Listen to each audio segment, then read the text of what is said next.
Y'all ready? Yep. Yeah. No? I said that and every one of you went. It's high energy today. Okay, did I hit record?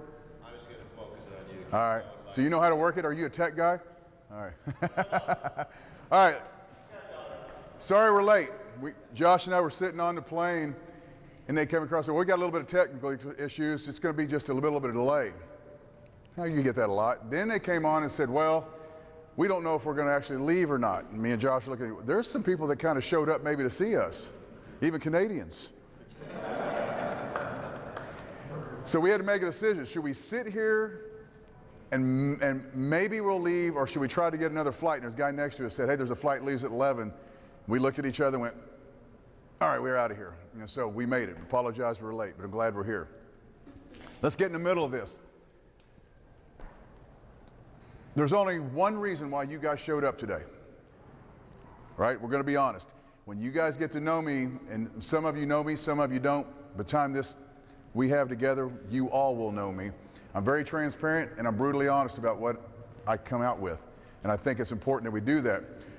So I know for a fact that there's only one reason why you guys came here, because you're hoping that I might say something or give you something or lead you in a direction that will help you be more successful. Would you all agree on that? Yeah? You didn't come just because I look good. I do. I look pretty good, don't I? Yeah. You came before you. All right? So, with that being said,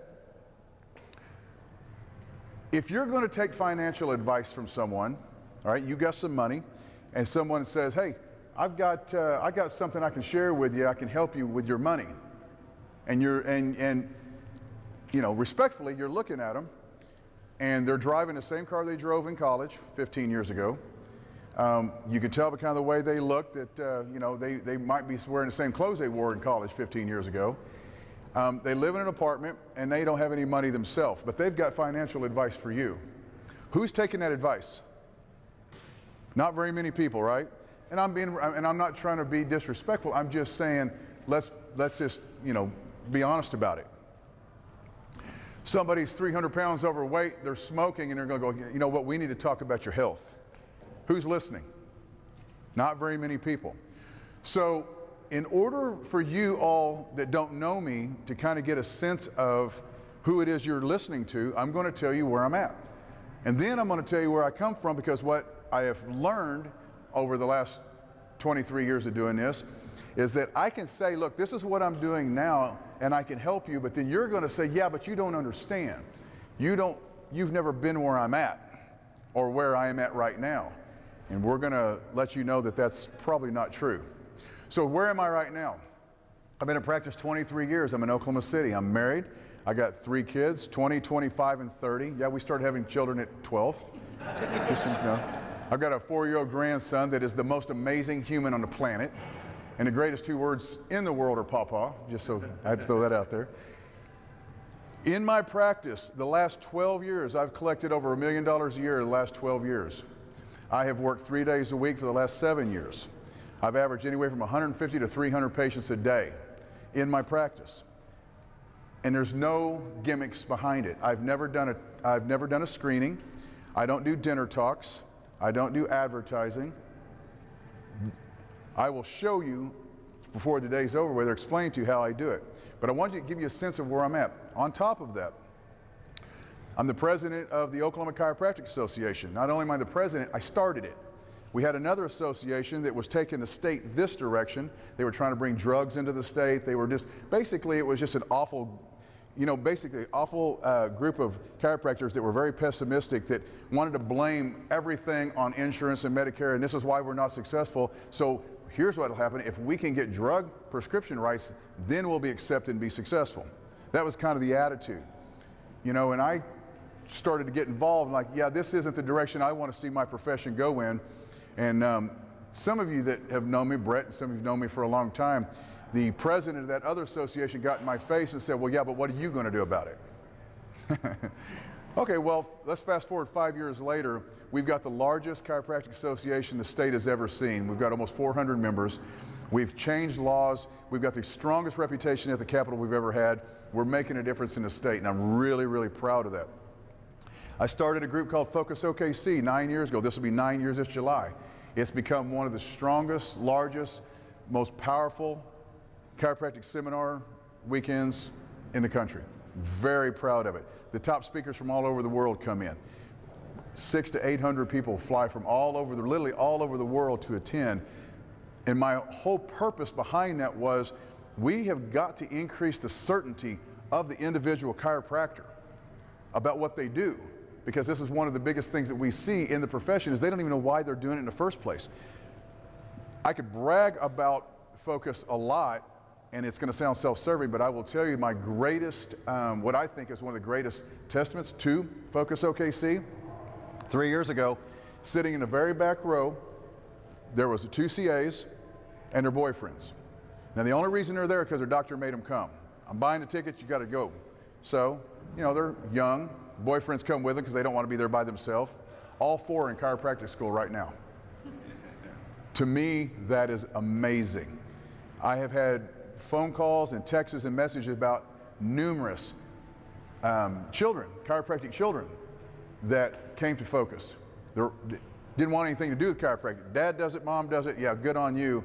They brought them, guess where they're at? They're in chiropractic school. I'm very proud of that because, again, if you can take a group of people, bring them together, and increase the level of certainty in a CA's boyfriend, a child, and to the point to where now they want to go do that, well then think about what it's doing to the profession itself. It's increasing the quality, and that's my whole purpose, is to serve and help.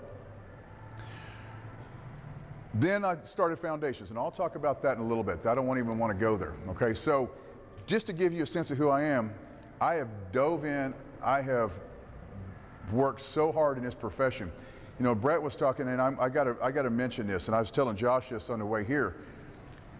20 years ago, I joined another management group. I was an associate doctor. I'm going to tell a little bit about that story, but when I joined this other management group, Brett was the very first one, him and Jim Campbell, some of the other guys, they come up and they put their arm around me.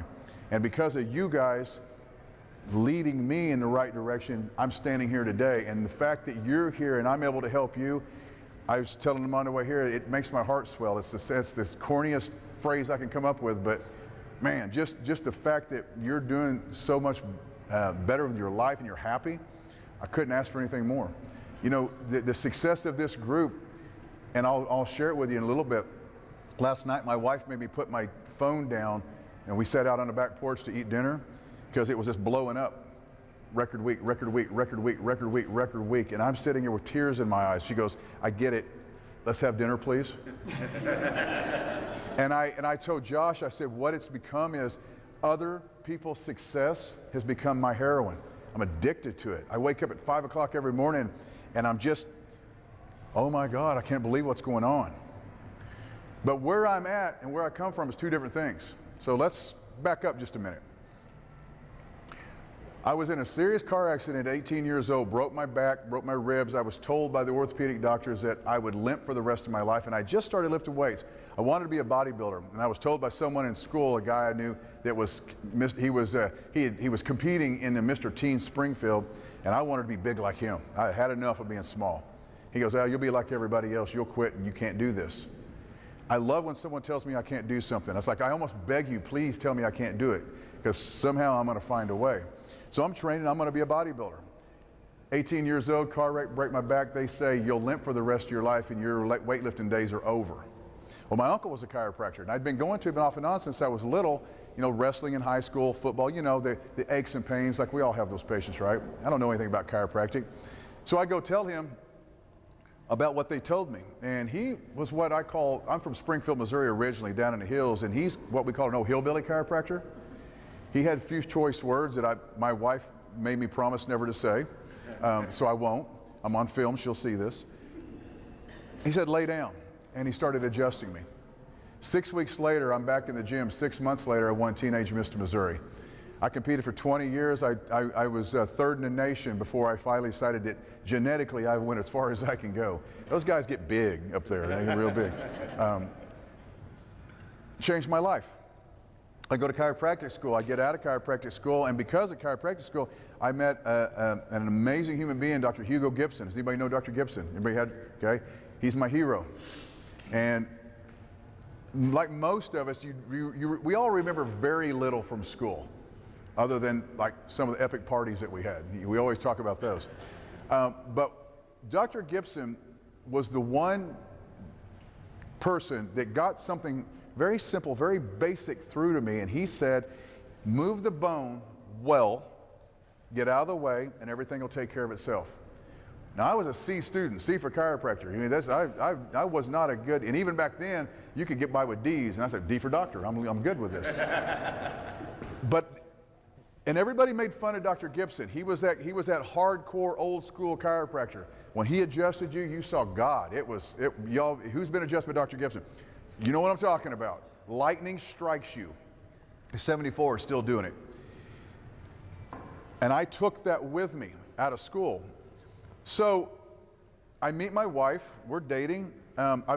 She's got a 1.5 old and a 5-year-old. And I immediately have an instant family. We get married. We moved from Springfield, Missouri to Oklahoma City. I take an associate position with some doctors I was in school with, and now we got a baby on the way. Okay? Just getting the ball rolling, and I don't know anything. I go to the office one day, and I went to put the key in the lock, and it wouldn't work. And like, something's wrong here. So I go around to the front desk, because it was in an office building, it was the bottom floor of an office building, and the girl that worked at the front, immediately she looked like she saw like a ghost, and she said, hang on a second. She went and got the building manager, and the building manager came out and said, those locks have been changed. What do you mean they've been changed? Yeah, the owners come and change the locks, and they're moving to practice. I never got a phone call. I never got a warning. What they did was they let the insurance build up till it got to a certain point. We were supposed to split a percentage. I never got my percentage. They said, well, it just hasn't come in, just hasn't come in. I didn't know anything different. I mean, I'm right out of school. What do I know? Shut it down and moved it. I'm 27 years old. I'm married. I got a baby on the way. I've got 2 stepdaughters and a wife, and I have 0 money. And when I mean I have 0 money, I'm not exaggerating. Some people say, well, I was kind of broke. No. I didn't have $5 in my pocket. We didn't have a checking account. We didn't have a savings account. We had a credit card with $1,000 max, and 500 of it was gone that we spent on our honeymoon just getting married. Kind of a weird place to be. One of the most pivotal moments in my entire life is that lock not opening. It's 1995, and as I stand here right now, my heart tightens. I feel it. What do you do? I just moved my brand new family 4 hours away from her friends, from their family, to this place, and now what? So, I don't talk about this much, but it shows my character and kind of the person I am. I love everybody. I'll lay down in front of a bus for a stranger. That's my personality. I'm kind of a fighter, though. I like it. I was good at it. And my wife made me switch from using knees to using this, but I actually won the Missouri Tough Man because it was $1,000. I didn't have no money to take my licensing test in Oklahoma and move. So I went and won the Missouri Tough Man to get enough money to go to Oklahoma to take my board test. So just like I did everything else, I'm like, well, all right. So I get punched, I'm gonna swing back. So I get the phone book, and I start at the A's, the B's, the C's in the chiropractic section, and I called every chiropractor, one right after another. My name's Tim Young, I got a license, I need a place to practice. I can adjust. Click, click, click, click. I get to the C's. Gary Carpenter answers the phone. He said, well, I've got 2 clinics, I'm trying to run them both. I guess I could put you in one of them. So the other clinic, I was getting paid $500 a week. This one, I was getting paid $700 every 2 weeks. $350 a week to provide for a wife and 3 kids. Now, there's a whole lot more to that story. I was doing all kinds of things. I was going to the fairgrounds with a portable adjusting table, $20 in adjustment, adjusting cowboys and horses and dogs and goats, and it didn't matter if it had a spine. I'm moving it. I didn't care. I did not care. And I would be there from 6 o'clock in the morning till 1 o'clock in the morning, and anyone that would lay down, I would adjust them. I had no pride, man. I got a family to feed. So that job for about a year, then he starts trying to take advantage of me. This is what these guys would do. They're vultures. Here's what he did. So some of you guys will appreciate this. And again, I'm 28 years old, still not very bright. I'm just moving bones. Within a year's time, he'd been in practice 18 years. I'm seeing more patients than he was, and I didn't know anything about a report of findings. I didn't know anything about X. I didn't know anything. I'm just like, Dr. Gibson said, move the bone, get out of the way. That's what I did. People kept coming back. Sweet, they're getting better. So when the bills are paid, then we split the profit 60-40. Makes sense, right? He owns it, I get 40%. So I get my first bonus. For us, it was huge. It was like $800. You might as well that'd be like $80,000 to me today, right? Well, the next month, he added the $800 to the overhead. Oh, wait a minute. That's not overhead. Well, it was my overhead. I had to pay you. This is the kind of crap that I was dealing with. Needless to say, I moved on, found another job. And what this other job was a PI clinic. And all I was doing was adjusting, but what they were doing was illegally getting the accident reports, okay, calling them. They had a little system set up, sending them in. There's an attorney and this chiropractor was working together. I was adjusting. And what they were doing, and they're building this big practice. And I was seeing all these patients, and this clinic was making all this money. They were paying me $50,000 a year. And back then, we were doing good. We bought our first house, $104,000. We were proud. We bought it as is and had to fix it, but we still bought it, right? Well, here's what they were going to do. They were going to sell it to me. This thing was collecting a ton of money, and they were going to sell it to me, $300,000. But the thing was, they had an accountant that become friends with my CAs and told her, please let Dr. Young know, as soon as he buys this, they're pulling all the PIs. He's left with nothing. They're setting him up. By the grace of God, a great friend of mine, Scott Farley, called me and said, hey, out of the blue, I need you to come to a meeting. Scott, I can't afford to go to Chicago. I'll pay, you get your flight, I will pay for everything else. You were there, weren't you? So I told my wife, I went home and I said, I need to go to this. I don't know what it is, I don't know why it is. Something is telling me I need to go.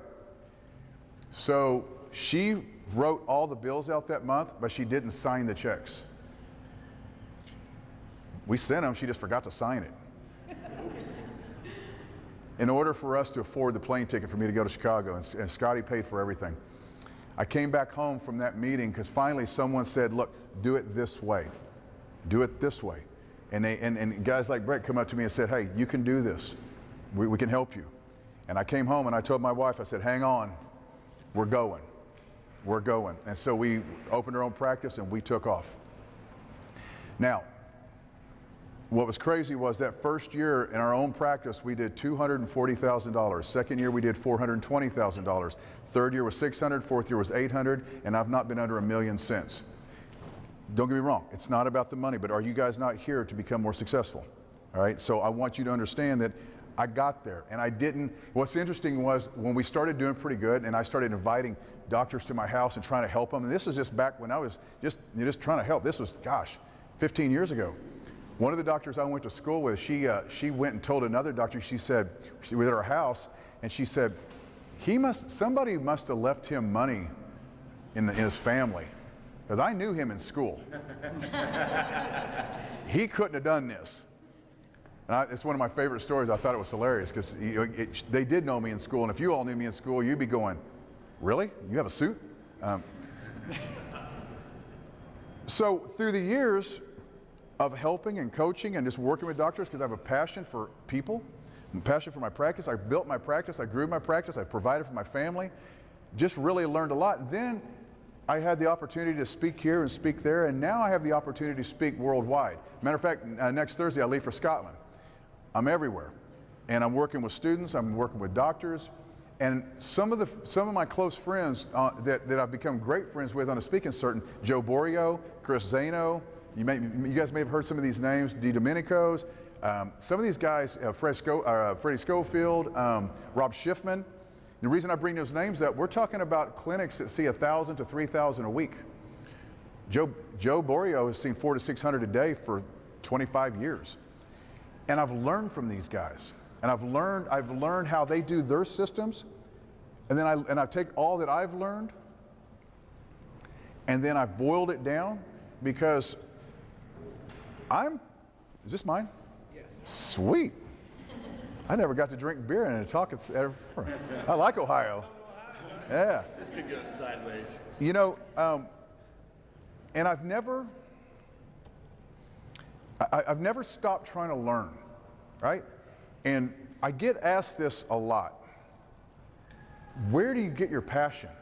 How do you not burn out? How do you not get tired of chiropractic? Because quite honestly, I do the same thing you do every day, and man, I'm wore out with it. I spent a lot of time with this because when you get asked certain questions, I'm one of those people. I don't want to give a cliche answer. I don't want to give some politically correct BS. I want to tell you the truth, and so I have to do a little soul searching. And this is going to sound crazy, but I want you guys to follow me on this. Has anyone in this room ever seen a ghost? You seen one? Okay. No, you didn't. No, you didn't. You didn't. There's no evidence. There's no proof or evidence. There's no evidence-based studies that back your claim. But you saw it, didn't you? Can I convince you otherwise? No way. Has anyone ever talked to anyone that ever seen a ghost? Or anyone else here? If you've ever seen anyone that has, it doesn't matter if anyone believes you. It doesn't matter if there's any proof behind it. You saw it, you believe it, you own it, right? And most of the time, a lot of people, when they see a ghost, they start learning a lot about ghosts. They want to know, they want to understand more because you can't take that away. You guys, in 23 years, I've seen ghosts. A lot of them. Repeatedly. I've reached my hands through the wires and tubes of a baby in a NICU unit that the respiratory rate was about 6 breaths a minute and the heart rate was over 200. And I made that adjustment and I stood back and I watched that machine change. I watched the heart rate come down, I watched the respiration come up, and a baby that they said would probably not make it went home the next day. I saw a ghost. You can't take it away from me. I had a 4-year-old that had asthma so bad that the drugs were killing it. You could take your hand and do that and the skin come off. They had to put long sleeve shirts on this little boy. I adjusted his atlas and the pink came back in his face, and on the way home he would not quit throwing up. He threw up in the back seat all the way home. Mom calls, Tracy calls when she gets home, is this normal? Of course, I'm young, I'm going, yeah. This child could not breathe, could not push his oxygen output past a 120 on all of his medications. Within a week, he's blowing 240 without any medications. 2 years ago, he was 4 years old. 2 years ago, he stood on the focus stage next to me, him and his sister. Bryce is 6'1", put his arm around me. And he stood in front of 800 people and said, if it wasn't for Dr. Young Chiropractic, I wouldn't be here today. And his sister's standing next to him, and I treat her for scoliosis right now, and she's standing next to him smiling, going, we would have lost our brother if it hadn't been for Dr. Young. I've seen ghosts. You cannot take it away from me. You can't. I mean, the things that I have witnessed under my hands, as many like you. Has anyone had those experiences with chiropractic? We've seen them. And you asked me where my passion comes from? Really? If you don't have a passion for chiropractic, then you might be doing something a little wrong. Because if you're practicing as a chiropractor and you work in a chiropractic office, how many CAs we got? Raise your hands, real loud, so I can see you. All right, ladies. Girls, you ever watched anyone come in complaining or have pain, migraines, asthma, whatever, and then they leave and they don't? You ever seen it? Yes? What if I say that it's not possible? There's no evidence that proves that. What do you say? Huh? It is, but you've seen it, haven't you? Do you have a passion for what you do? Can anyone take that away from you? So that's why we're here, isn't it? We have a passion for what we do. We just want to find a system to do it better. So when I started seeing ghosts, I started wanting to know why, what's going on. Well, as far as I'm concerned, this is where I'm at. I told someone the other day, I think, honestly, if I was to cut my arm, I'd probably bleed green. This is who we are. The founder of chiropractic said, this is what it is. Now, along the way, there's a lot of really smart people that try to say there's no such thing as ghosts. Well, the founder said there was ghosts, and he proved it, and he explained it. Yeah, but he was crazy, so let's not look at that, because we need to be more like the medical doctors because they're really smart and they're winning. I'll leave that alone. But I want to share something with you guys. This is my favorite green book. Has anybody got this, The Glory Going On? It's my very favorite green book of all of them. And there's a story in there, and the CAs, you would love this. If you can get your doctor to buy the book, you read it. It's called The Man Who Made a Ladder of His Cross. And what it is, back in 1919, the editor of the Davenport newspaper, he had went into the school, Palmer Clinic, and he wrote about his experiences. And he's the editor of the newspaper. He's a newsman. He's just reporting what he saw. And he reported about BJ growing up, and it's fascinating. And I love to hear third-party explanations or descriptions about what was going on in chiropractic back then, because it's just, to me, it's amazing. I was telling Josh on the way here, a lot of people don't know this, but BJ started teaching chiropractic. He had 3 students when he was 14 years old. 14 years old. He got kicked out of school because he brought 3 rats to school and let them go. He was kind of an ornery. I used to bring snakes to school and let them go, so I kind of relate to BJ a little bit. The teacher that kicked him out of school became one of his students at Palmer Chiropractic School. 19 years later, there's over 3,000 students. So he went from 14, 19 years later, 3,000 students. And I told Josh, I said, think about this. Why? Here's why. They asked Dr. Palmer, there's 2 things I want to talk about. And I'm not going to read a bunch of the book, but this is where I come from. This is where I come from. This is where I boil down everything that I do in chiropractic. This is, to me, is the secret to my success, other than everything that I've learned, but I want you guys to hear this. They asked Dr. Palmer, he was being interviewed, and asked him, you're lecturing, you're teaching, you're practicing, you're running a printing press, you've got 3 radio stations. I mean, the man, 16, 18 hours a day, 7 days a week, he worked. And they asked him, how do you measure your success? How did you do it? How did you go from 3 students to 3,000 students? Results. Results upon results turns. If you don't put results across, you go down. Results in getting sick people well put us where we are today. Not good business brains, not clever advertising, just results. I want you guys to think about this. Results in your office is how you build your practice. It's not advertising. It's not being smart. It's not marketing. It's results. And think about this for a minute. Put yourself in 1895, 1905, 1900, and I say chiropractic, and you've never even heard the word before. It was just made up. You've never ever known anyone to take their hands and push on a bone and make a noise. That you didn't do, right? How in the world did he go from 4 students to 3,000 students, medical doctors, attorneys, teachers from all over the world come to Palmer to learn this new science? Why? Think about this, how crude those adjustments had to have been. We talk about, we adjust hard? Yeah. Think about the tables, think about the technique, think about their understanding of all of this stuff, right? Have you seen another school go from 14 to 3,000 since? Hasn't happened.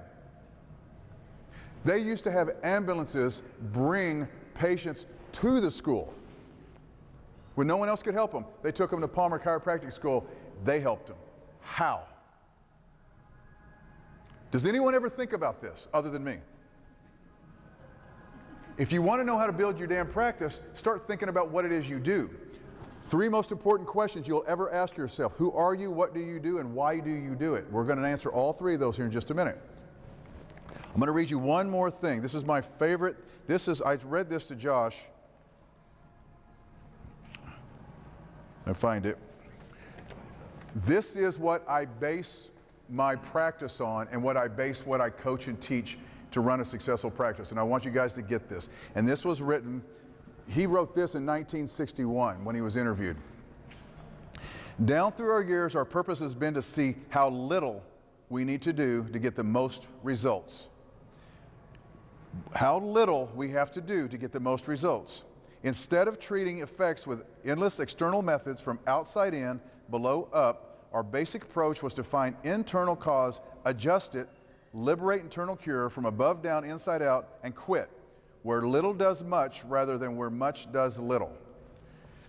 Where little does much instead of a whole bunch does little. Does that sound like anyone's practice? Be honest. You don't have to raise your hand, but think about your offices.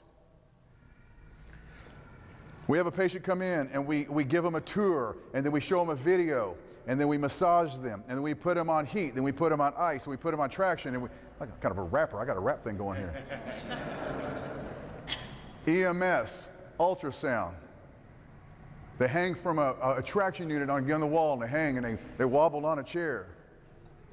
And then maybe, if you're real lucky, about 20 or 30 minutes later, they're going to get an adjustment. Maybe. In my practice, and this is where I'm different than any other, I'll say it, coach, because that's what I do. That's what I do now. On top of my practice, on top of being a father and a husband and a friend, I coach, and I love it. And what a coach does, there are doctors that are much busier than I am, much more successful. But you think about this. I used this analogy the other day. Does anybody watch basketball? Okay, so we have Thunder basketball, right? Russell Westbrook, arguably one of the best players in the NBA. Yeah. So Russell gets all the accolades. He makes all the money. He's out there doing it. But he has a coach.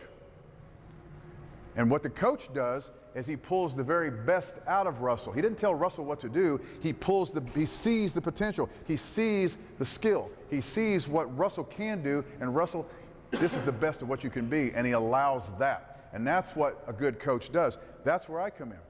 I can see the potential in people. I've done it thousands and thousands of times.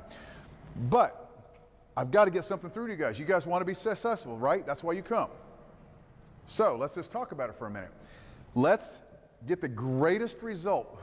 Think about this. Who wouldn't want to run their practice by getting the best results, having the best results with chiropractic, their patients getting well, making the most money, working less hours, doing less work? Who wants that?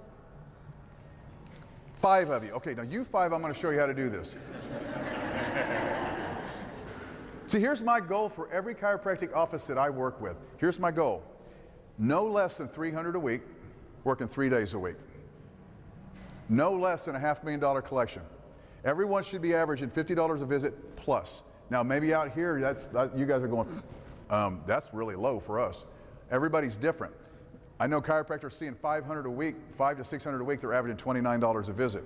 I know doctors seeing $1,000 a week, averaging $19 a visit. Doesn't make any damn sense to me. Do not devalue what we do as a profession. So I'm looking at nationwide, I think that there's no reason at all that you should at least average $50 a visit. My uncle was averaging $25 a visit 30 years ago. If we were actually keeping up with inflation, we should be charging $200 a visit, right? But we can't charge people. We can't ask them for money. Really? You send them for an MRI and they'll write an $1,800 to $2,500 check like that. That's not a problem. One of my good friends, Devin Verana, she's in our group. Her little boy fell like 10 feet out of the closet this last year, fractured his skull. Fractured his skull. They took him obviously to the hospital. They did absolutely nothing. They administered nothing. They did nothing. They didn't touch him. They just looked at him. They took an x-ray, found the fracture, did nothing. $18,000. And we're afraid to charge $50 a visit for a life-changing adjustment. And you can't tell me we don't change lives. You can't tell me we don't save lives. I've told you about 2 of them. I had a baby that had colic. And we're talking about a miserable, screaming, upset, sick baby. She came in and she was rigid. Her body was in a contracture. And she had been that way for 3 solid days. Mom said the only time she sleeps is because when she passes out from the pain, and then she wakes back up and she starts screaming again. And I have a colic technique that I do, and I started working with this baby, and this baby was screaming and screaming. She's little bitty. I mean, her fingers were curled, her legs were curled. It broke my heart to look at her. I'll never get the image out of my mind of this baby. I worked that ileocecal valve. I finally got a hold of it, and when it released, that baby dropped her arms, and her whole body went limp, and she just laid her head over and went to sleep. Mom was sitting right there in the chair, and she just starts bawling. Oh, thank God. That was a Wednesday. Monday, she comes back in with the baby, check the baby. Dad comes in. Husband was with her. I hadn't met him. He comes in, he's quiet, he sits down, I shake his hand, introduce myself, he sits down. I adjust the baby and said, she's fine. See her in 2 weeks. Mom said, this child has filled multiple diapers where she wasn't going at all. She quit spitting up, she has slept, she has not cried once since that. Man, that makes me so happy.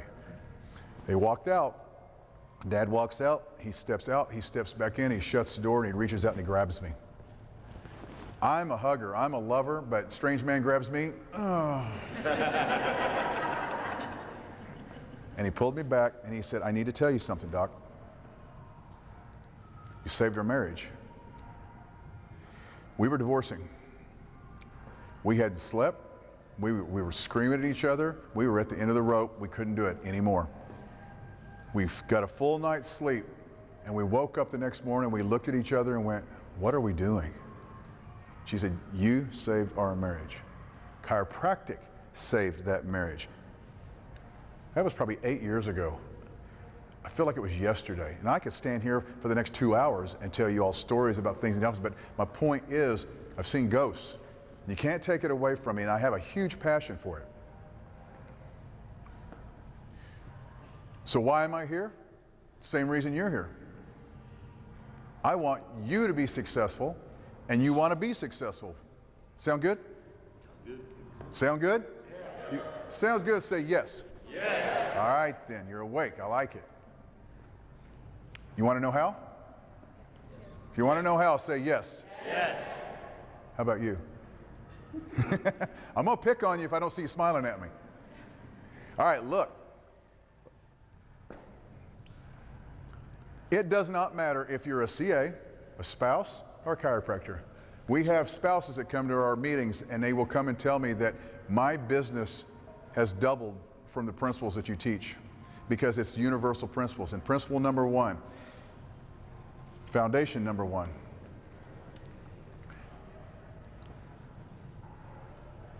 there's a reason I call it foundations. And everybody knows this analogy, everybody's used it a million times. But if you're going to build a house, do you build the roof first or do you put the concrete down first? You have to lay the concrete. Then you put the stem walls. Then you put the framing. Then you put the roof on, right? And I know it sounds like a dumb analogy, but is that not true? And what I've seen is so many chiropractors, they get out of school, they go into business and they join other groups or they find other coaches and they find information and they give a whole bundle of information to read and go through. And what's the first thing they go to? Every doctor goes to report of findings. Because that's the secret. If I only knew how to do a report, then my practice would grow. That's like building your roof and trying to set it on something that's not even there. There's no way it's going to work. You don't understand it. You don't believe in it. It doesn't make any sense to you. And it doesn't matter what you do. If you're a CA or a spouse or a chiropractor, you've got to start with a foundation. And the number one most important thing that you guys will ever know, ever, is you have got to have a personal philosophy. You've got to be right with you. Darren, your patients absolutely will not believe a word that you say. They will not trust you. They will not believe in you unless you first trust you, believe in you, understand you, right? Does that make sense to you guys? Murray? You have got to look in the mirror. You've got to look in the mirror and go, I'm proud. I'm proud to be you. I understand you. I trust you. If I was someone else, I'd want to be your friend. I would know that you got my back. I want you guys to think about becoming, first of all, before you can become successful, you got to, before you can have a relationship with anyone, I don't care who it is, a patient, a friend, a spouse, your children, you better have a relationship with yourself. And you got to, and you've heard this before, it's such a cliche, but it's so true. What do you do when no one's looking? What do you think when no one can hear you? You can hear you. Dumb examples, and you guys that have went through the foundations, you've heard me use these analogies, but I'm going to use them again. This happened just recently. I went to, and there's lots of stuff, but this is the one that just jumps out at me because it was one of those funny things. I had this conversation with myself. So I go to the gym at 5 o'clock in the morning. I got down at the gym, and right next to the gym is a grocery store, and I'll go in there a lot of times to get something to bring home right after I get done working out. So I pulled in, and it's about 6:15, whatever. It's dark. It's cold. This is this winter. And I get out of the truck, and I get ready to walk in, and someone had threw a bunch of trash in the parking lot. And, you know, I get out, and I'm thinking about trying to remember everything I'm supposed to get, and I step over the trash. And as I step over it, I take another step, and I stop. And I walk back.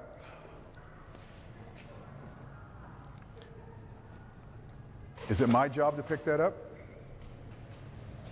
Should I pick it up? Whose job is it to pick it up? So I had this whole conversation with myself. It was kind of an interesting, weird deal. If someone would have sit and watched and go, that guy's lost his damn mind. Then it just dawned on me. Well, of course you pick it up. First of all, it's not going to hurt you. Second of all, that's what you do. I picked it up and I threw it away. Now, what a silly, simple little analogy. But don't raise your hand, but everyone ask yourself, would you have picked it up? Odds are, if we're all being honest and truthful, probably not.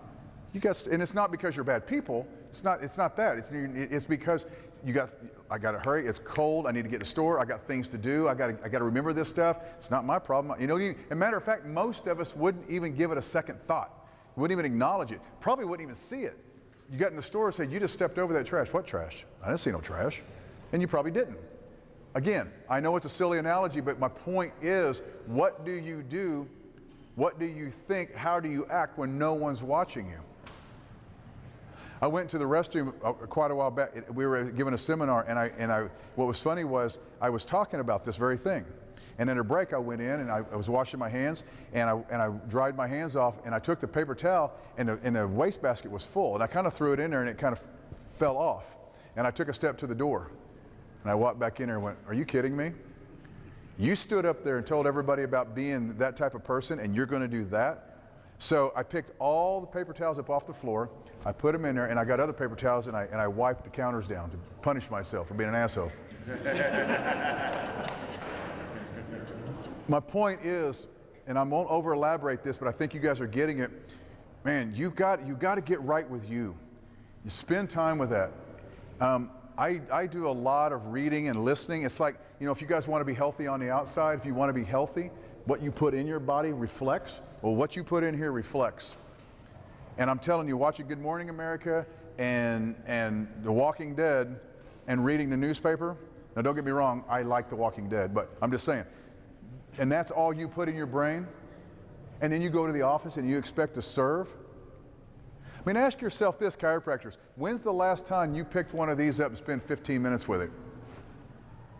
I've spoken in front of 1,000 doctors. I've actually been places and I held it up and they didn't even know what it was.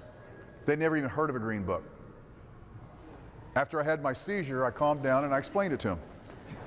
My point is, get right with you before you can get right with anyone else, okay? Now, let's talk a little bit about practice philosophy. And this is gonna rattle some of you a little bit.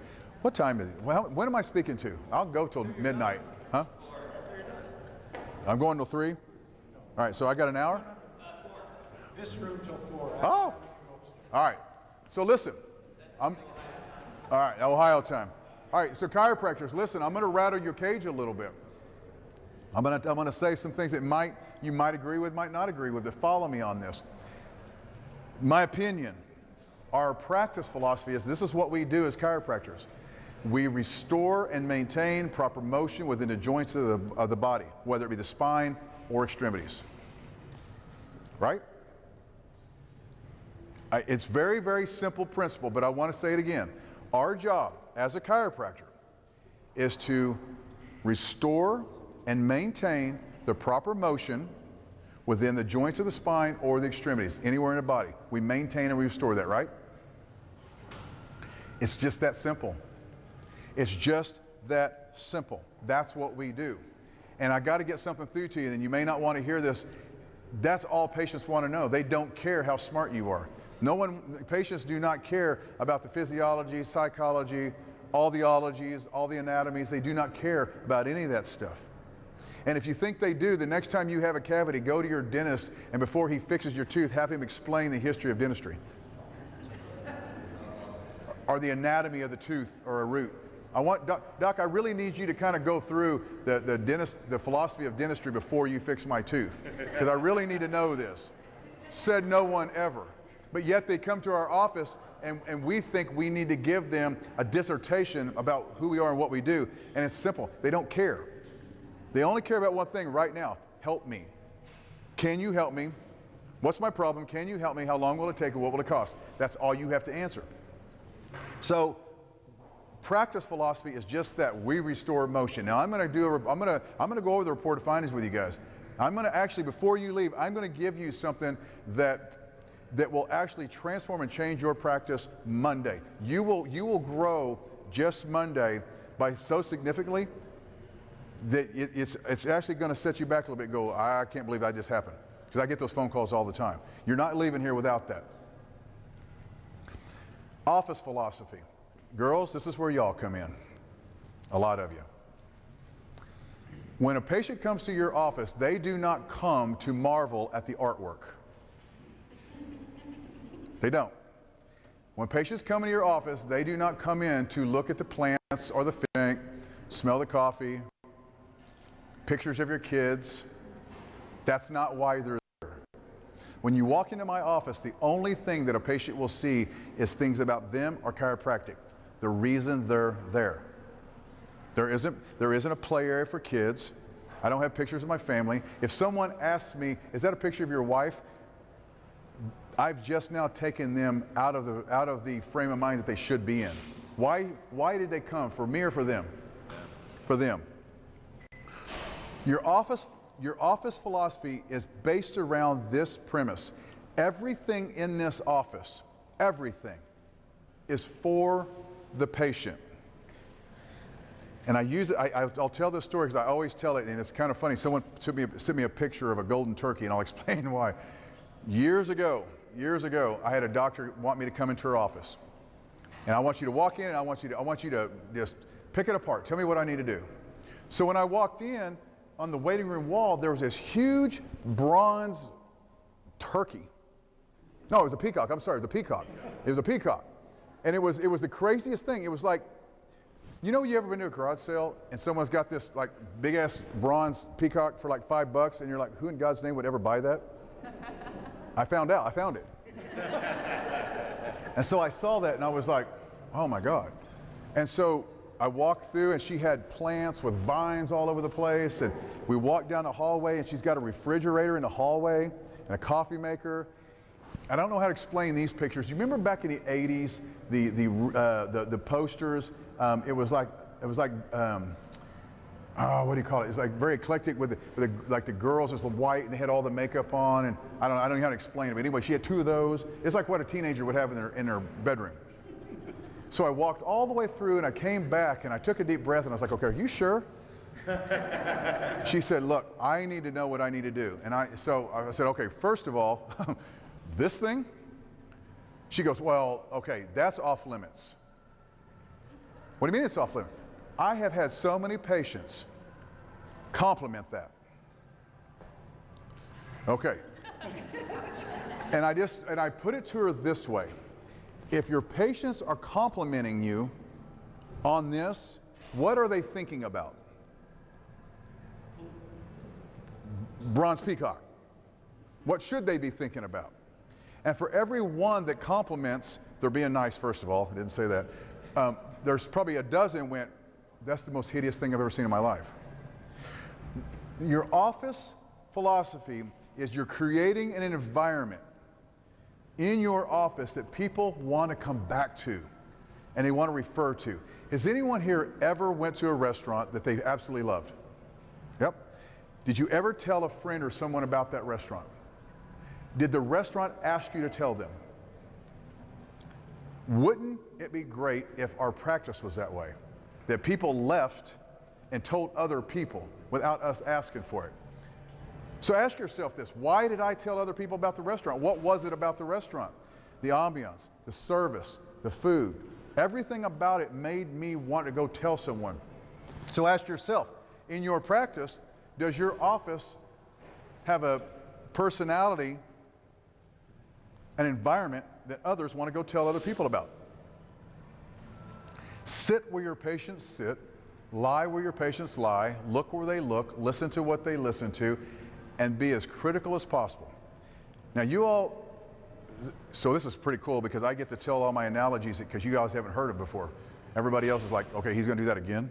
But CAs, I'm going to ask you all a question. And wives, are there wives here? Okay, you guys will understand this too. So tomorrow, every one of you, we're all coming to your house. Okay? We'll be there about 8:30. What are you doing tonight? Huh? Cleaning. And everybody that lives within a vicinity of you is helping you clean, right? Why? Be presentable. Be presentable. Yeah. Because it's a direct reflection on you. You guys hear that? You know why you clean your house if you know guests are coming over? Because it's a direct reflection upon you, isn't it? Guess what? Your offices are your house. And you've got 100 guests coming on Monday. Do you not think that maybe that you should have it ready because it's a direct reflection on you? Not the doctor. That's your house. Right? Does that make sense to anybody? That is your office philosophy. It is your responsibility to see to it when they walk in, you are smiling, you are well kept, your hair is ready, your makeup's ready, your clothes are not wrinkled.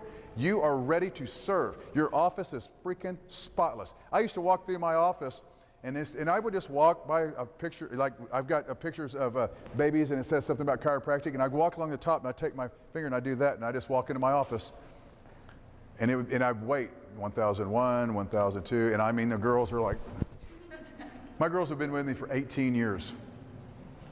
They started when they were 18. One was, well, Creisha was 19, Chris was 21 when they started. So 18 and 17 years. There's a reason we've been together a long time. These girls are rock stars. When I walk in my office, as soon as I walk through the back door, I feel the environment because it's set as soon as they walk through the door. Is that not what you think your patients deserve? Right?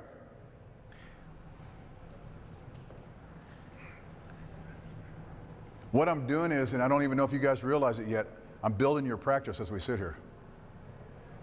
I'm building your practice as we sit here. I could stop right now and you guys could go back and change the environment of your office. You could clean it, you could get it clean, you could get rid of a clutter, anything that does not need to be there. If it doesn't need to be there, get rid of it. That's office philosophy. Doc, Carissa came to me several years ago, I'm doing this, this, and this, and it's redundant. If I'm doing this right, this is redundant. Quit doing it. We don't need to do this. It's irrelevant. We don't need to do it. Quit doing it. My trash can is here. It's not here. It's here. Why? Because that's where it's supposed to be to allow me maximum efficiency. That's how anal we take it. Do your patients deserve it or do they not? Yes.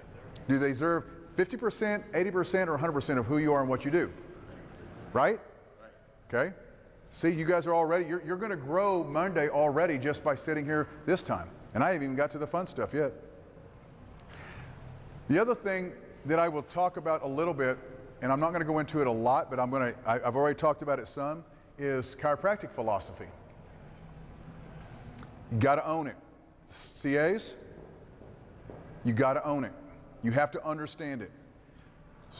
What does your doctor do? Huh? I'm sorry? Adjust patients. Why? Why? What about that adjustment makes them better?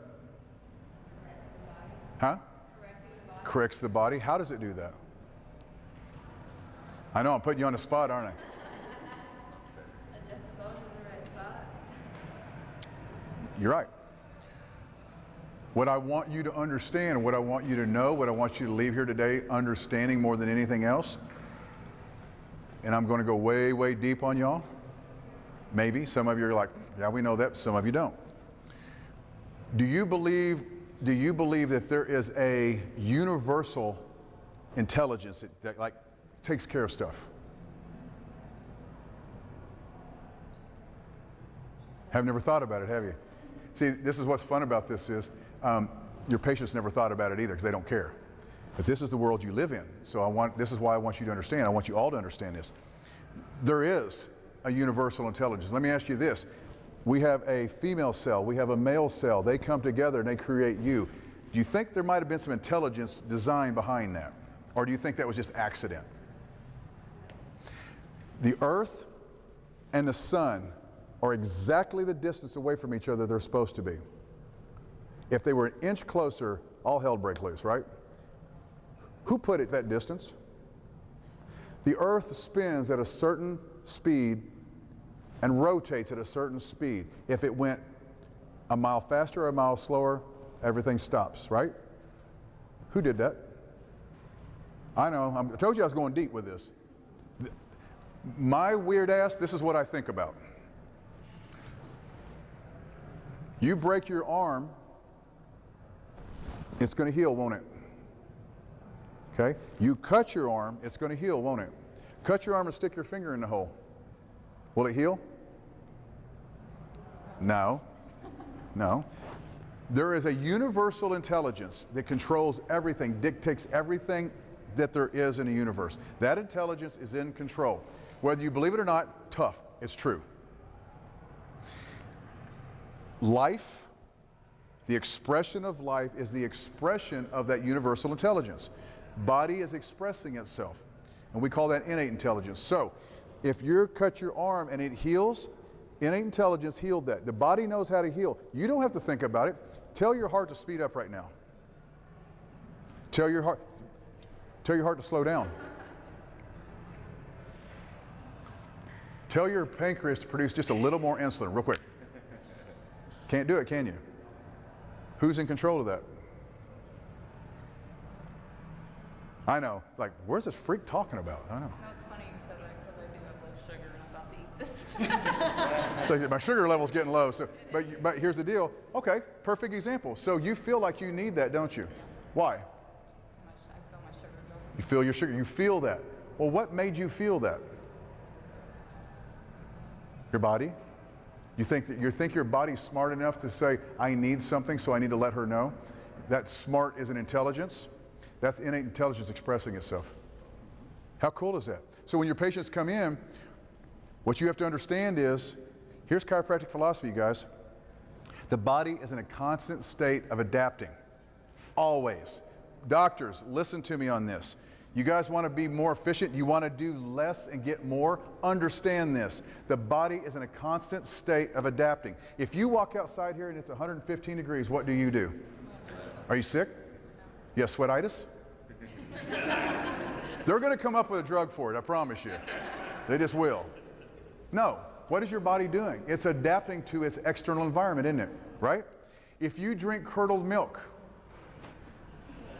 every time I do that, everybody goes, and you throw up, are you sick? No, your body's adapting to its internal environment. It's adapting, isn't it? You work with your hands without gloves. You work with ropes all day and you get a callus. What is that? Is that your body adapting?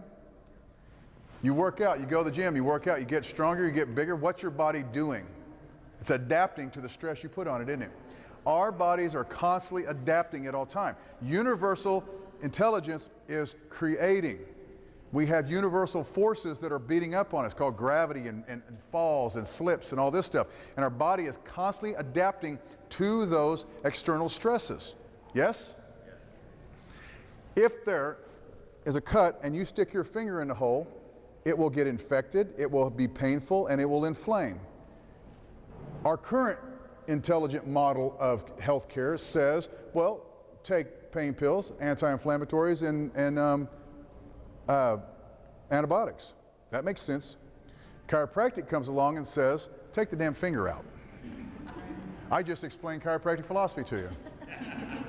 That's what BJ wrote, what, 34 volumes of these trying to explain. And people still don't get it. So why this is so important is because when you make an adjustment and you get out of the way, that's all you have to do. Your job, what did I just say earlier? What is our practice philosophy? Our practice philosophy is restore motion. Now get the hell out of the way. Get out of the way and let innate do its job. Take the finger out. You are not, you guys, man, you're going to love this. Doctors, I'm getting ready to take about 1 million pounds of pressure off of you. You are not responsible if they take care. You are not responsible if they pay. You are not responsible if they get well or not. You have no responsibility in any of that at all. And the quicker you remove that responsibility from your practice and your lives, the healthier and happier and more successful you will become. You are responsible for one thing. Tell them the truth, move the bone, help them up, and tell them I'll see you tomorrow. That's it. That is it. And I'll explain that as we go. That is chiropractic philosophy. Girls, you got to understand, when a patient goes back to your doctor and he makes that adjustment, what he's doing is he's removing any interference, and it's allowing that body to adapt to function normally. Now, if I ask you, what does your doctor do? You know a little bit different now, don't you? Because here's the thing. Somebody said, well, I'm not going to go to a chiropractor. I'm not going to have somebody just twist my neck and no. And you're going to go, no, ma'am, that's not what chiropractors do. What chiropractors do is they restore the proper motion back in the joints of the spine. And what that does is it removes any interference and allows the body to function normally so it can adapt to your surroundings. You sleep better, you breathe better, you feel better, and that's why. Oh, hell, got a card? Makes sense? Girls, it makes sense? Or is it going, what the hell is he talking about? I just gave you guys foundation 1. There's 10 of them. I'm not going to break them all down. I'll go through the rest of them faster so I don't wear you all out. But I need you guys to understand why I'm here, and if I'm going to help you, we got to start at ground level and move our way up. Now, the second thing that I want to talk to you all about real quick is x-rays. Who takes x-rays? Okay? Thank you. You would not believe, and some of you may have seen this, and I have to remove myself from this because I know it's petty, but I've been on so many online debates about x-ray. There is a movement that we do not need to take x-rays. A chiropractor shouldn't take. What it is, the ACA is saying that you shouldn't take an x-ray until 6 weeks worth of care. What the hell is that about? How many doctors, raise your hand if you've had a patient come in and you took an x-ray and went, uh-oh. Yeah, all of us. I had been in practice 2 weeks, and a patient come in and had been bumped from behind at 5 miles an hour. And he was just sore, his neck was sore. And he comes in and said, Doc, I'm sore right there. And he worked across the hallway. And he walked in and he said, hey, will you look at this? And again, I'm right out of school. I wasn't going to take x-rays. I was just going to rock that occiput or atlas like Dr. Gibson told me to. And I've seen ghosts. This is the first. This is probably, well, it's not the first one, but the one that really got me the most. And I tell people this story, and I think most of them think I'm making it up. I'm not. Why would I make this up? He laid on his back, and I put my fingers to palpate to see what side I was going to adjust, where it was at. And as I put my fingers there, it felt like somebody, it felt like a pager. Y'all are young. We used to have these things called pagers, and they vibrated when you need to make a phone call. That's what this was 1995. We still had them. My fingers vibrated to the point where I took my hands off. It was like, it freaked me out. Again, I'm 27 years old. I don't know anything about philosophy and universal and innate. I don't know. All I know is I'm going to rock this atlas. And his body told me no. So I like, okay, that's weird. Did it again? It did it again. And I backed off and I said, which I had never said before, we need to take an x-ray. Took an x-ray and both sides of the atlas were fractured. Had I rocked that the way I used to adjust back then, I would have killed that man where he laid right there. I would have been on all the headline news. We would be having a whole different story now. I seen ghosts. You can't tell me innate doesn't exist. You can't tell me that God's not on the job because God saved me that day. He saved that patient that day. Murray, where's Murray at? I don't know how many years ago that was, probably 10, 15 years ago. Me and Murray were having a conversation, and we were having this conversation about chiropractic and practice, and we're just going through some stuff back in the day. And to this day, Murray, I believe it just like then. There's not a doctor in this room that chose to be a chiropractor. Not one of you. Wasn't your choice, wasn't your decision. You were chosen, weren't you? You were chosen, you were placed on this earth, you were chosen to be a chiropractor because we need people that will step up and serve where no one else will. And we're the ones that's got to do it. And we're chosen by God. I don't care if you believe it or not. It's true. That's the only explanation you can give me is why my fingers did that. 5 years later, 6 years later, I have a patient come in. She's 88 years old. She had broke her back 3 times by bending forward. That's how much osteoporosis she had. I'll never forget her. And her back was hurting. Weird. I don't know what I'm going to do with her, but I had to do something. So I set her on the table, and I laid her on her back. I got her down, and all I did was, I sat down and I took my fingers, and all I was doing was just lifting with my fingers just to try to, I don't know what I was doing. Touching her. I mean, just something. This woman needed help. A friend brought her in. And I got down to the right side, and that same vibration came back. I don't know how many years ago. It was probably 3, 4, 5, 6, 7 years later. I don't know, whatever. And I said, Ruth, you've got something wrong with and it would have been her left kidney. She goes, well, that's weird. I don't have a left kidney. So I went back through and I said, Ruth, I don't know. And I don't even know why I said this. I had no basis. I had no knowledge. It just came out. There's something wrong with your kidney. That's why your back hurts. She says, well, I've been to the VA. They've run every test under the book. Well, go back and tell them to run some more. That's all. I don't know what else to tell you. She came back in that next week and she said, Doc, I got to tell you something. They run more tests and they found a rare bacterial strain that was in my kidney, and it got me the right antibiotic, and I'm feeling great. And back then I'm like, well, I'll be damned. That's kind of cool. All these years later, and all the ghosts that I've seen, and all the studying about it that I've studied, I look back at those moments, at the things that I felt and the things I experienced, and there's only one explanation to me. There's just only one. We have an innate to innate connection with everybody we come in contact and touch. We all have it together. But God said, this is what's going on. Can't explain it any other way.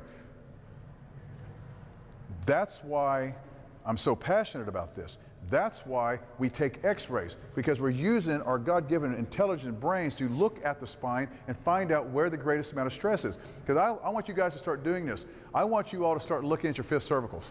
All your lateral cervicals. Look at C5. Start looking at all of them. And you're going to find out the #1 most commonly stressed bone in the spine. Look at the anterior aspect of the vertebral body of C5. And you're going to start seeing bone spurs. You're going to start seeing C2, C3 is beautiful and anterior, rounded. C4, start seeing C5 and C6, that's where the bone spur is. Why? That's where the greatest amount of stress is. That's why we take x-ray. And what I did was, in the foundation system, I've put it all in video. There's nothing written. I show you. I go over 64 different x-rays out of my office. And this is what I see. This is what I'm looking at. This is why I'm adjusting here. All the way through. And I've had doctors who've been in practice 30 years that no one ever explained it to them that way. Will Likens, Will's not here. Will went from 200 to 400 a week, 200 to 400 a week, just by looking at x-rays and adjusting I've shown him in 16 weeks. Because no one ever showed him that. Take your x-rays, understand what it is you're looking at on an x-ray. Make sure that when you look at an x-ray, you see the greatest amount of stress. Because if that is an area of stress, then it's probably the area of a lack of motion. And what is our job? To restore the motion back in that joint. Do the least, get the most result. Does that make sense to you guys? Now, there's 10 foundations, and I will probably tell you the personal philosophy, and the guys that are in the group, they will probably tell you the same thing. The third one is connection. And I think that's probably the most powerful, because you guys want to know how to build a practice. And me and Josh were talking about this on the way here. Everybody wants to do systems, and they want scripts, and they want to know where to stand, and they want to know all this stuff, and all you have to do is connect. Adjust your patience. Say, you know what I want you to do for me? Go have a great day. I'll see you tomorrow. Look your patient in the eye. Be present when they're there. Smile at them. Let them know you care about them. Give a great adjustment and open the door. Does anyone here have a, wear glasses that have a glass cleaner? You got one with you? Perfect. Of course he does. I'm getting ready to give you all, doctors, you guys want 10 new patients next month? Or the rest of this month? Raise your hand if you want 10 new patients. Girls, you can do this too. Come here, sis.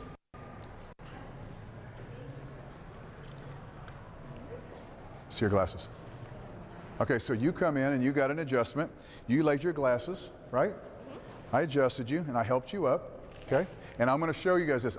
There's a whole system of when you make an adjustment, how you do it, how you connect with the patient. The adjustment is 50% of it, the other 50% is connection. I'm going to help her up, and then I'm going to walk over, and I'm going to have this in my pocket, and I'm going to walk over, and I'm going to clean your glasses, and I'm going to say, you know what I want you to do? I want you to go see what a beautiful day you're getting ready to have. Well, all right. I'll see you tomorrow. All right. Now, sis, let me ask you a question. How'd that make you feel? Important. Yeah. Talk about the environment in the office. Do you want your patients to feel important or less important? Now, here's the thing. This is very, very important. And Alan, I think you and I had this conversation. Don't do that as a gimmick. It's not a gimmick. It's not a script to get a new patient. You do it because you genuinely care about another human being. You genuinely want them to have a beautiful day. You want to do something for them to improve their quality of life, right? That's why you do these things. I was at a meeting last year, and it was a meeting of what they call the top coaches and practices in the whole profession. It was like a mastermind meeting.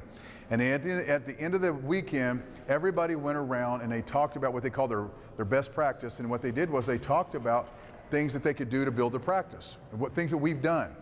And it was great stuff, but every bit of it was marketing. Marketing, marketing, marketing. And I sat there and I was like, all right, so it was my turn. And I stood up, and that's before I got my eyes fixed. I had glasses on, and I took my thing out and I said, well, I just take my patient's glasses and I clean them and I tell them to enjoy this beautiful day they're getting ready to go see and have. That's all I said. There was 80 doctors from all over the world there, and you could have heard a pin drop. They've been listening to all these marketing ideas and writing all these notes, and I just simply said, be present and serve your patient. No one said a word. It was like dead silence, and I thought, that's weird. I sat down after the class, one after another come up and said, that was brilliant. That was amazing. That got me right here. Which, okay, that's cool. But I kind of was taken back a little bit. Really,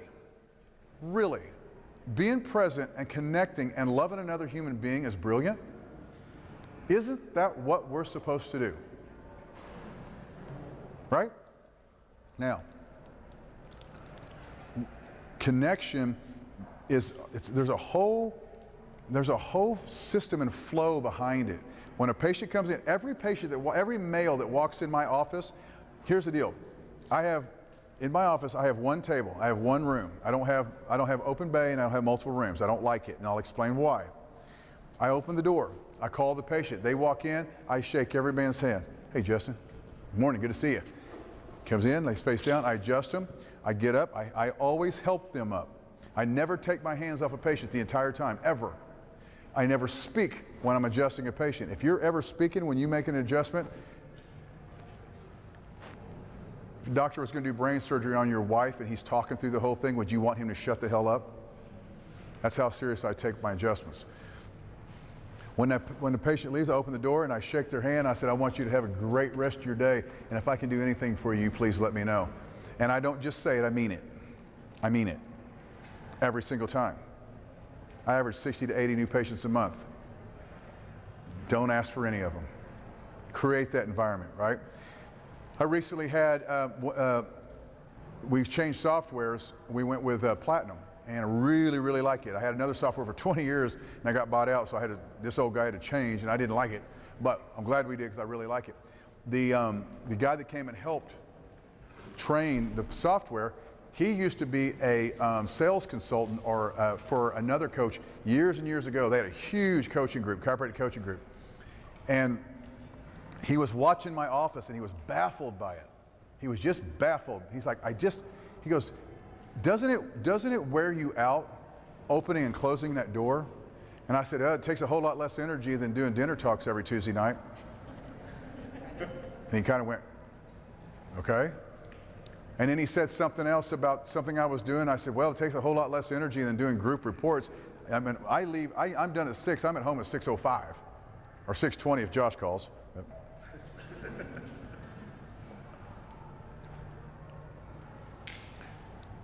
I don't do screenings. I don't do dinner talks.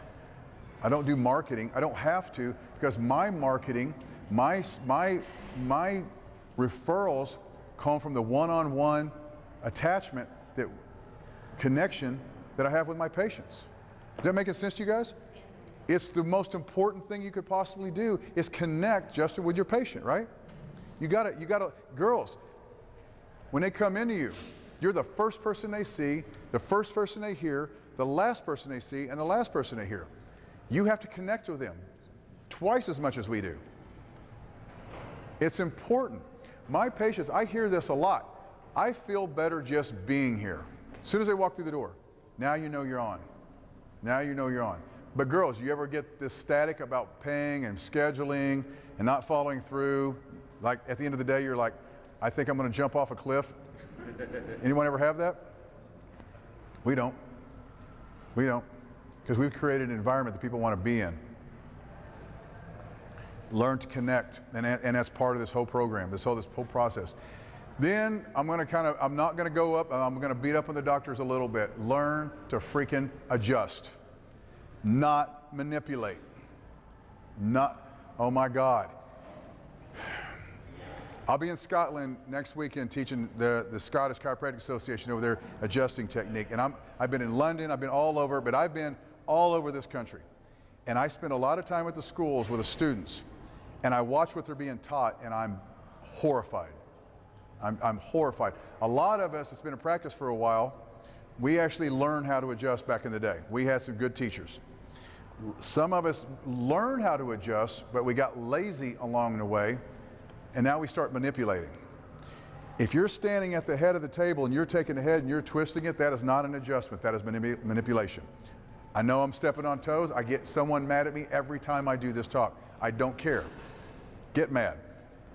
Because the only reason anyone's going to get mad at me because they know I'm right. I have, and I have 3 different videos, cervical, thoracic, and lumbars, and then I'm getting ready to put the extremities on there. But when I teach, we spend so much time with the spine, the line of facet, your line of drive, your contact, and when you make an adjustment, let's say you're adjusting C5, and I want everybody here to get the 5th cervical key. You can ask me this afterwards, but it's who has it? Okay, life-changing book, isn't it? They're written in the 50s by the Reavers. The only thing they adjusted was 5th cervical, and everybody got well. It was amazing. Anyway, so if I'm going to adjust the 5th cervical, you got a C5 on the right. I'm not twisting the whole damn neck. I want to adjust what? 5th cervical through the facet on the right. So I'm going to have to get my body over. I'm going to have to bring the head. I'm going to have to come under the facet, and my line of drive is this way and up toward the ceiling. That's where my hands go, and it's right now, not this. If I've got somebody with a hot disc, L5 on a hot disc on the left, I'm not putting him in side posture and just cranking him, am I? I'm putting him in side posture. I'm bringing that knee up. I'm taking my pisiform. I'm coming under the 5th lumbar, under the transverse process on the lateral side, and I'm picking that 5th lumbar up off the disc. And the only thing that moves is L5 on the left right now. Has anyone here been adjusted by me? Okay? Do you know I'm telling the truth? There is no freaking manipulation. Here's the thing. This is what I tell my patients, and this is what I want you to start telling your patients, and I want you to say it with conviction and belief. Justin, I am the very best chiropractor on the planet. There's no one better than me. Okay? I'll tell my patients that. And they're going to look at me, and I can see that look in their eye like, that's probably the most arrogant statement I ever heard in my life. And I'll kind of smile, and I go, you know why? Because in my opinion, you deserve the very, very best, don't you? Okay, now all of a sudden I'm not so arrogant. I'm actually like, oh yeah, I like this guy. Let me ask you guys a question. CAs, if you get adjusted, do you want the best adjustment or do you want a half-assed adjustment? Doctors, do your patients deserve the very best chiropractic adjustment that they could possibly get, or is it okay with you that they just get kind of manipulated and cracked? Ask yourself that tough-ass question. Is it okay with you? Because if it is, you're in the wrong room. I thought y'all wanted to be successful, because I'm telling you right now, just like BJ said, results. That's how I see ghosts and miracles. If I'd have went in there with that baby and twisted its head, do you think it would have got well? If I'd have taken that 4-year-old and just manipulated the mid-back, do you think he would have threw those poisons up and that asthma went away? No. We have got, you guys listen, we have got to start taking chiropractic a hell of a lot more serious. Don't take yourself serious. I'm lighthearted. If you watch me in the office, I'm a clown. I am laughing, I am dancing, I am hugging, I am having fun. I have so much fun in that office. Josh, he went from 200 to 400 after he come and watched my office because he realized I could be me. Yeah, don't be you, Josh. No. No, just kidding. But that's the whole key. Have fun. Be lighthearted. But when it comes to delivering, spot on. Laser focused. Not just once. If you go in and get adjusted your very first visit, right?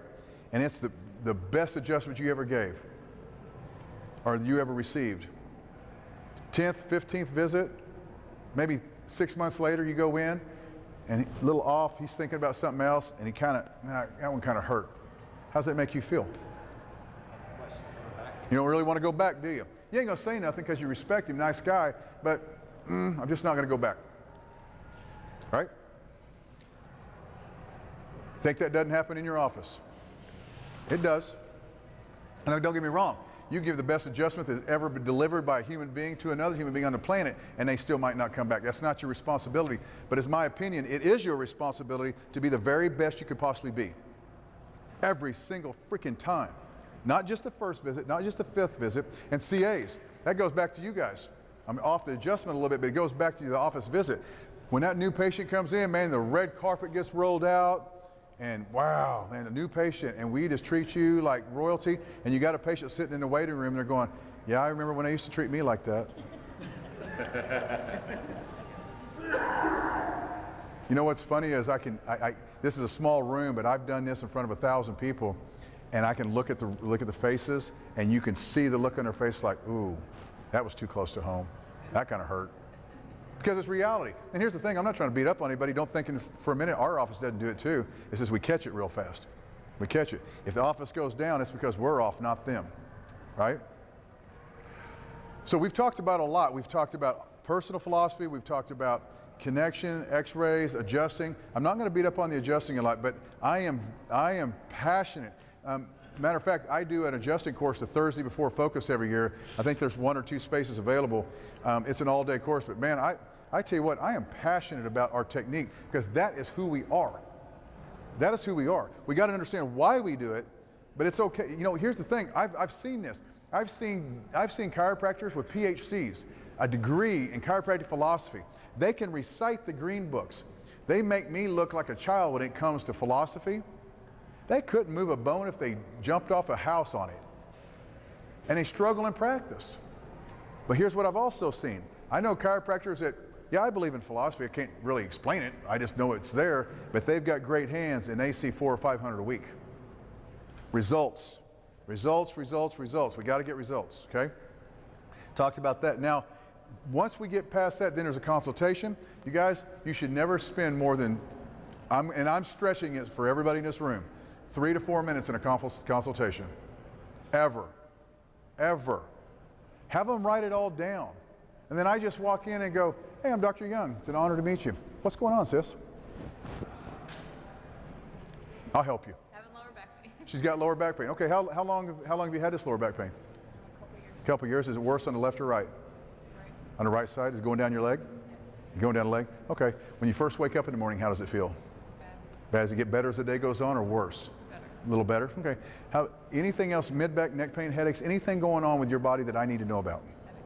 Huh? Headaches. Got headaches? How long you had those? Okay.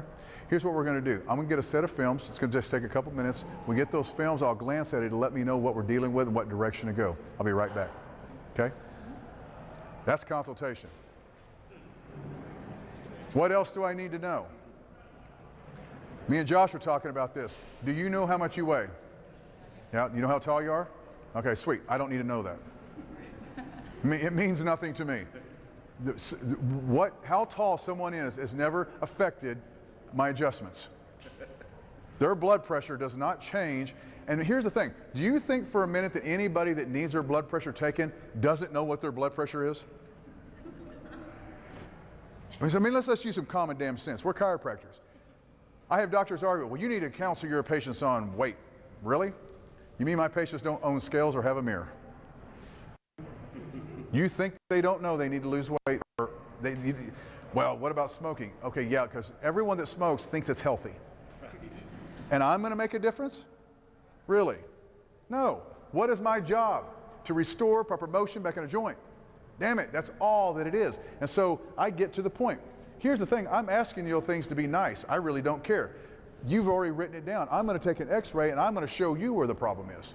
Does that make sense? You guys think about it, doctors. Let's just get real. Is that not true? They say blah, blah, blah, blah, blah, I've got this, I got this, I got this, and you're ready to kill yourself by the time they get done telling you about a mule kicking them in 1963 because her aunt, you know, you've heard all this, right? And then you take an x-ray and you go, well, there's the problem. Honestly, here's the thing, I wish I could get to this.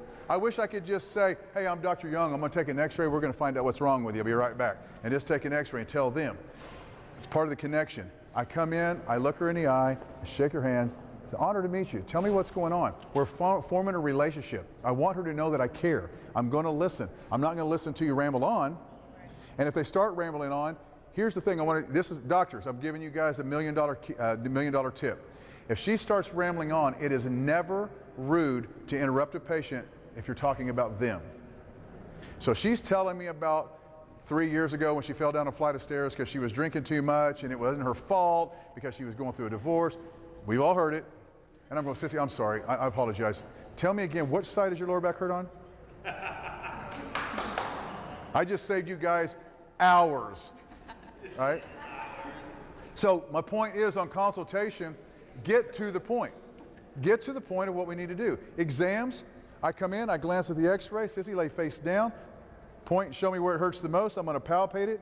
I'm going to stretch it. Does that make it feel better? Yes. Does that make it hurt? No. It's what I needed to know. Either way, okay? I always give a relief treatment, very gentle. They want something, and what I'll do is I'll say, look, what I'm going to do is I'm going to put a little motion in this joint, very gently. I want to see how the joint's moving. That way when I study your x-rays, I can put 2 and 2 together and come up with the results that you want, okay? Gentle adjustment. Gentle adjustment. That way they felt like they got something, but at the same time, if this little girl comes in and I put her in side posture and I very gently, and nothing moves, and a little bit more and nothing moves, then I'm going to set her up and go, okay, we're leaving this alone. But most of the time, if you're really specific, a little bit of motion, mid-thoracic, whatever it may be, just be gentle, a little bit of motion. That's what I'm looking for. They're going to come back because then they're going to come back the next day going, I already feel better what you did yesterday. Well, that's fine, but I got something to show you. Does that make sense, you guys? And I simply say this. Here's how I end it. Look, I'm going to study your films. I'm going to make sure I didn't miss anything. I'm going to have you come back tomorrow. When you come back tomorrow, I'm going to go over these in great detail. I'm going to show you what it's going to take to correct this, okay? Have a great evening. I'll see you tomorrow. I'm done. I'm done. Does that make sense to you guys? Do the least to get the most results. Through everything you do, remove the BS. Remove the scam, the sham, remove the song and dance, the pony show. Just get to the point. Says, why are you here? What's wrong? Well, let me find out, okay? Does that make sense?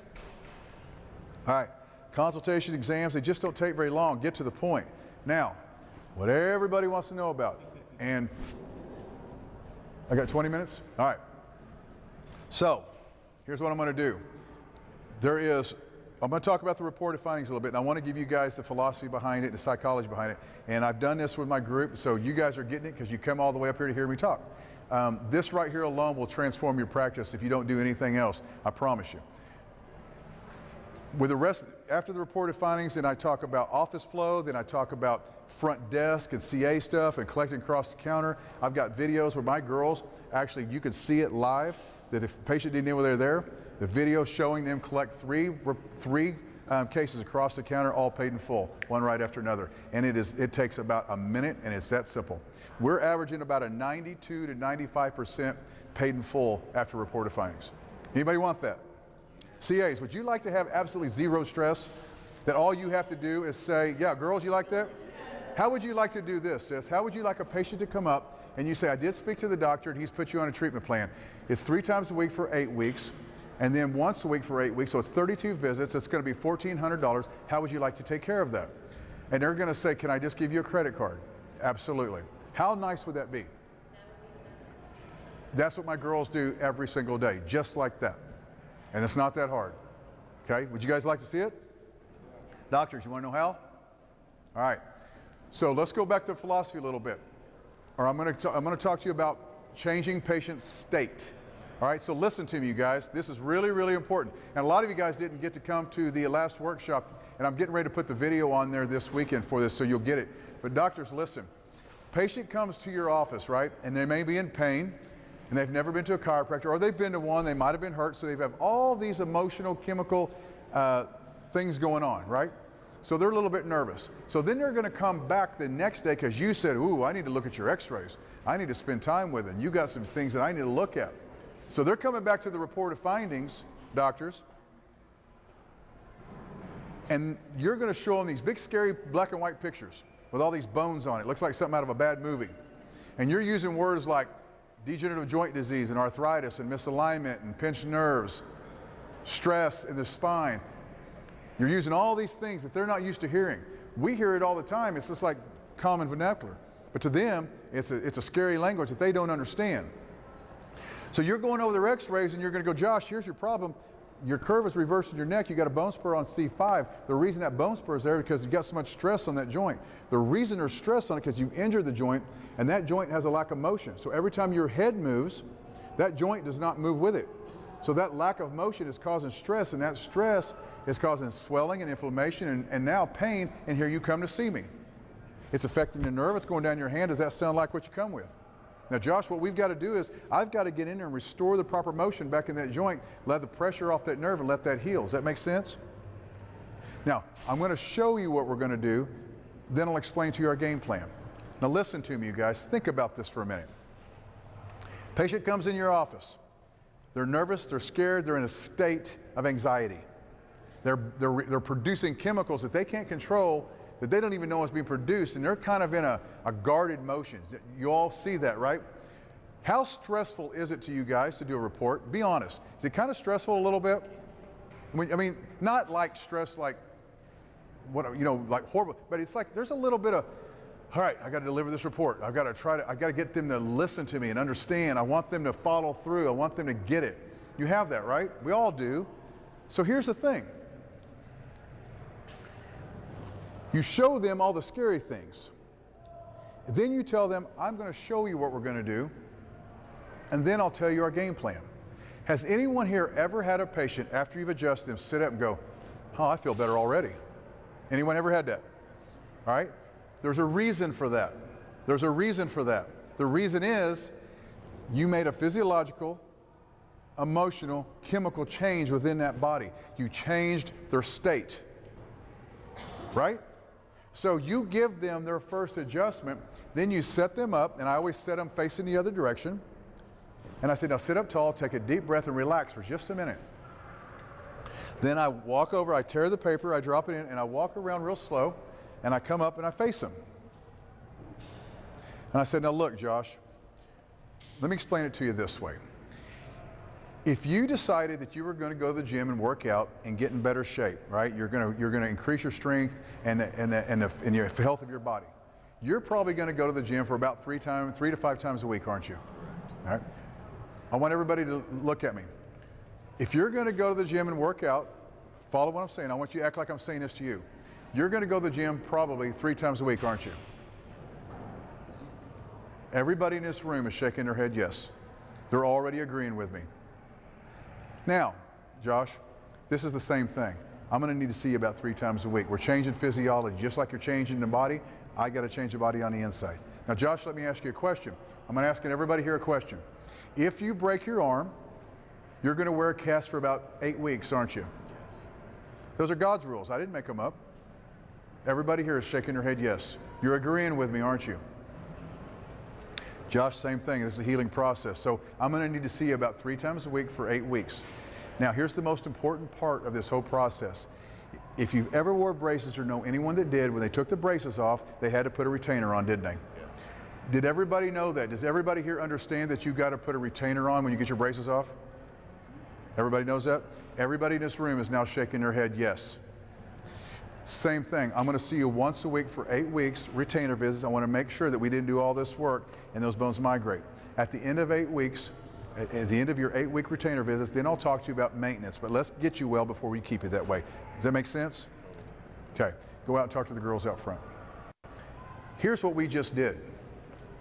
We showed them on the x-ray what the problem was. We gave them an adjustment. We changed their state. Now they're in a state of feeling better, and now they're accepting. What you just told them was absolutely the truth, wasn't it? Now, there may be some people in this room that do different treatment plans. I'm telling you what I've learned in all the years, and I learned this from Dr. Yeni. It wasn't someone else. It was actually Richard. And just 23 years, and you know, like I said, you guys, I've been 700 to 900 in 3 days. I've seen a lot of patients, 100+ new patients a month. This is how people get well. 3 times a week for 8 weeks. But the deal is, after you made the adjustment, you changed their state, and through the entire reported findings, your patients are doing this. They're agreeing with you the whole time. They just told you, I understand, yes, you're right. So then they go out and talk to the girls. They feel good, they understand, they agreed to it, and the girls, all they have to do is say, I'll talk to Dr. Young, I know I need to see you, we need to see you 3 times a week for 8 weeks and once a week, so it's going to be this much, how do you want to handle it?